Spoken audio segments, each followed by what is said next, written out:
My in-laws refused to invite me to Thanksgiving because my kids are disabled, so I started fighting back. And once they realized everything I was doing for them, they began losing it and trying everything to make me change my mind. I never thought I'd see the day when my husband's parents would look me straight in the face and tell me my kids were banned from their house. Let me explain. Thanksgiving was approaching in a few weeks, and my MIL Janet's voice had this sly, cheerful tone as she broke the news. Sweetheart, we need to discuss Thanksgiving arrangements this year. I felt momentarily hopeful. I still craved those family gatherings, mainly because my twins, Zoe and Tyler, absolutely worshipped their grandparents despite the growing distance. Sure thing, Janet. What's the plan? There was this awkward silence just long enough to make my stomach drop. Melissa, I'm gonna be honest. We've heard the rumors. None of us want your children around ours. I swear I felt my face turn red with anger. You see, my twins were 9 and Zoe had previously gotten into an accident on a school trip. They were all on a boat, and their lives were put in the hands of the sailor. After the boat crashed and my baby got permanent brain damage, it was discovered that the sailor was drunk. But instead of my baby displaying permanent signs of physical damage, she became more energetic. Like, a lot more. Like only sleeps 2 hours a day and starts food fights when she's bored. Type of energetic. But after careful thought, I decided not to tell anyone. Her teachers were aware of the situation and managed to keep it from the students. I thought it was the best way to deal with things simply because, well, you know how kids can be. But it backfired. Within a few weeks, dozens of rumors about my beautiful baby girl circulated around the school, and the main one was that somehow, she had managed to sell herself to some strangers for the weekend so I could afford a new car, which I happened to purchase the week after. And I guess the rumor made its way to my in-laws, because now all of a sudden, lovely little Janet was uninviting me from the family gathering. We're trying something different this year, you know, something more refined. I tried to keep my calm as I said,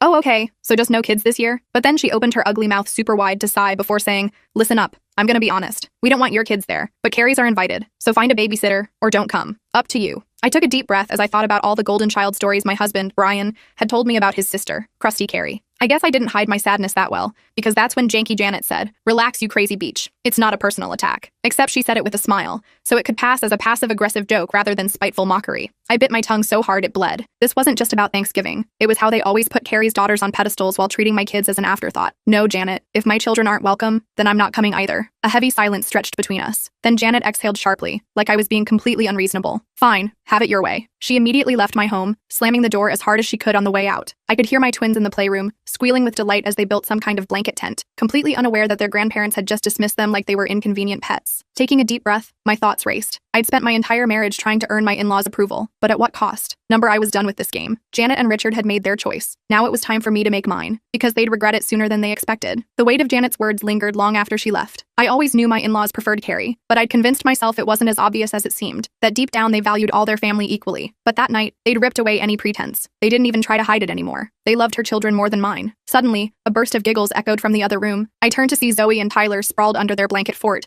completely oblivious to what had just happened. My heart ached. They deserved so much better. I squared my shoulders and walked into the playroom with a forced smile. But as we snuggled on the couch later, the anger inside me refused to quiet down. I'd spent years trying to fit into the